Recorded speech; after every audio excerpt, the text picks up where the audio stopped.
And I think this is such an incredible story. Two mind-blowing stories. One, it's someone meets Limp Bizkit, y'all open for them, and there's a demo tape that gets passed, eventually makes its way to Fred. And he tried to kick us off the show. Before, No, he didn't even listen to the music, just from the CD cover. what was it? That It was Mike having a little bit too much time on his hands, and and it was a little section in his attic, and he kind of created this little, like, it would almost be like Jobu's little area in that baseball movie. But there was a knife stuck in a Bible, and the Bible was bleeding. Oh. There was a Barbie on a crucifix. Like, there was some crazy shit on there. At the time, we weren't signed. We were just trying to get anybody's attention, good or bad. Right. If you either freaked out about the cover, or you listened to the music and you liked the music. Either way, we were trying to get your attention.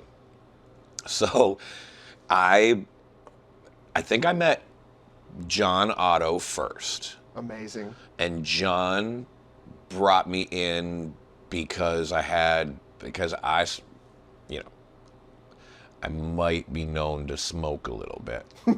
So me and John, we were gonna partake, and he was like, "Let me go grab Lee."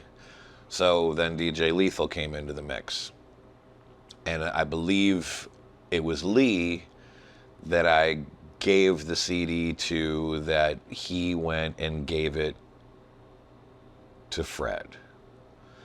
And Fred, not knowing anything, we were just a local opener. We actually got the gig because the other local opener that they had booked for the show couldn't do it. Right. And we had been good friends with them, and unlike a lot of the bands in the area, it wasn't a competition for us. You know, we liked you, you were a good band, come open for us. Love that. And if the show was theirs and they had a big following at the show, come open for us. So this was one of those bands. And they called us and they were like, "Look, we can't do this. You guys want to do it?" And we were like, "Hell yeah." Yes. And I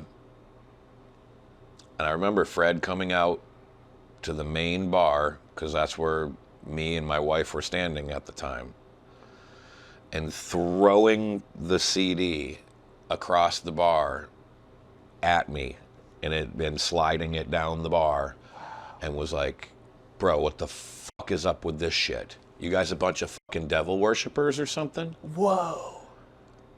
And I was like, and I explained that it was just merely for shock value. And it was too late to throw us off the show. But instead, he stood side stage. That was what happened. He would have been on his bus. Right. He wouldn't have been watching the local opener. You got his attention. It was that frickin' CD cover that got his attention. Wow. And because of it, he stood side stage and watched our entire set. Wow. And at the end of the set, when I walked off stage, he threw his fucking arm around me and walked me down to the dressing room and told me that he was going to get us a record deal. Wow. That is wild. That changed the course of history for Completely. rock. That night. Changed our course of history for sure. And it's fucking crazy because, again, he wouldn't have been inside to watch any other local opener. Right. Why? I guess maybe looking for new talent, but he certainly wouldn't have stood there intently paying attention for our entire set. Right.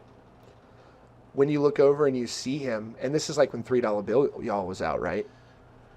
Oh, it was before anything had even gone gold or anything. That's amazing. So even before Limp Bizkit had taken off, he was involved in, like, because he helped break a lot of bands. I mean, he helped Y'all's career, helped Puddle of Mud. Mm-hmm. You know, I mean, I loved Cold.